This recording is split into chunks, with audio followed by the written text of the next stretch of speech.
Good morning, Mr. Charl. Morning, how are you doing? I'm good. How are you? Fine, thank you. Mr. Charl, can you please tell us, we know that you are the CEO and founder of Phangela Group. Can you please tell us, how did that start? How did you start Phangela Group? Yeah, it's actually an interesting story. I will save you much of the detail. Okay. But it kind of stumbled, lots of ideas. We were initially going to be a recruiting agency, focusing on the lower LSM placements. And then we kind of like stumbled across a couple of other things. We did house sitting for a little while, where we were looking after repossessed houses. And as the legislation changed, so did our need to protect repossessed houses change. And then an ex-employee of ours' wife came to see me. Her husband had at that stage tragically passed, and they had 1 or 2 security contracts, which she wanted a contract to us.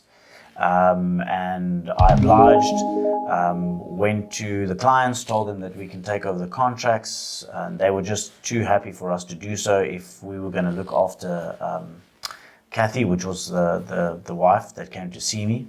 And and then we just grew exponentially from there. I think we went from possibly about 30 employees in security as we started, to today having 5,500 employees. We adapted a lot of our services as per needs from clients asking us, can we do trolley services, can we do cleaning, can we do labor broking?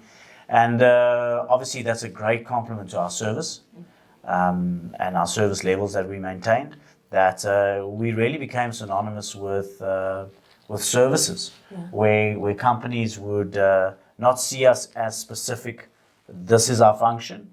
They saw us as if it has human intellectual property involved, Phangela Group can do it. Okay. 20 years, you've been in business for 20 years now.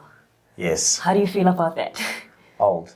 I think, a big part of me sometimes looks back at the 20 years and goes, if we only did this, if we did this, and really got a little, we could have been a lot bigger, but our focus was never on size. Our focus was always on quality. Okay. And the clients that we've got have been with us for most of our journey over the last 20 years. And we've really formed business relationships with them and partnerships. We're not the type of company that necessarily brags and or is socially active with our clients. We're the type of company that is measured by KPIs, by scorecards, because we like to be accurate in our production. So we never really put clients at any type of risk with regards to, now I've got to end this relationship and we're personally attached. We're not personally attached, we're business attached. And I think, clients appreciate that about us. The fact that they can phone us any time of day, and if it's without or outside of our parameters of how we need to perform, we rectify it immediately without any emotion. Okay.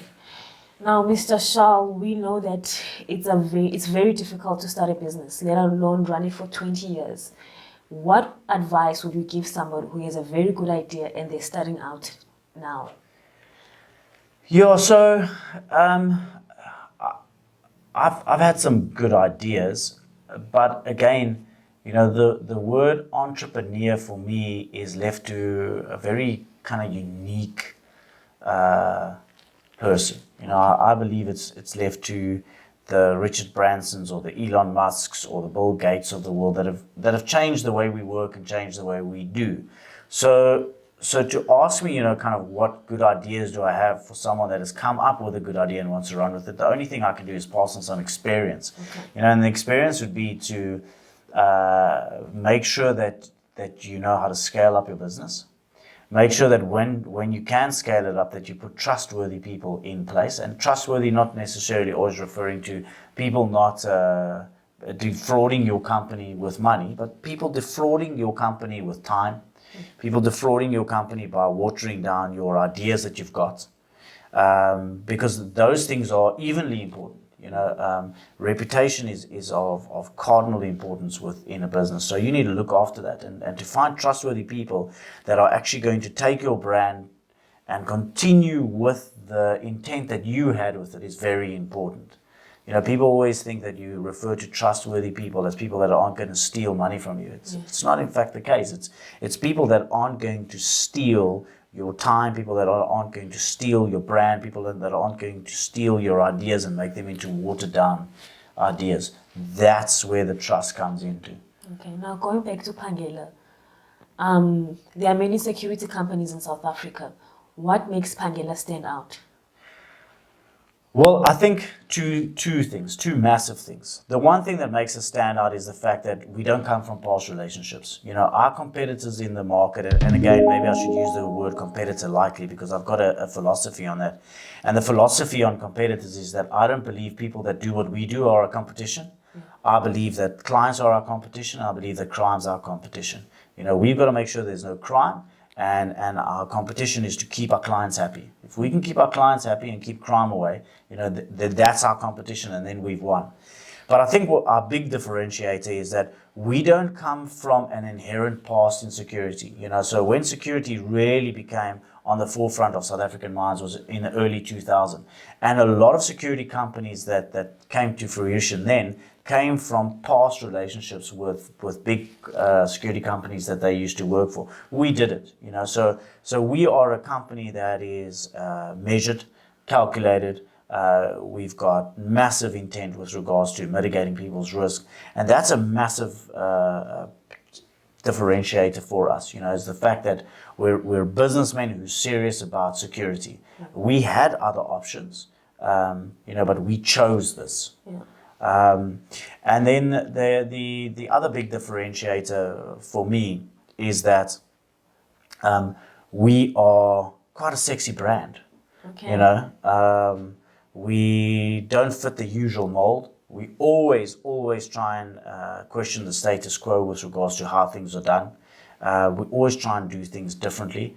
You know, we carry Einstein's theory on stupidity relatively seriously, and his theory on stupidity was doing the same thing over and over and expecting a different result. You know, so we like to do things differently so we can ensure a different result, and that really comes from a SWOT analysis that we did about a decade ago in security, and a large portion of our clients and or other security clients that we were questioning, they were not sure about what their security company was doing.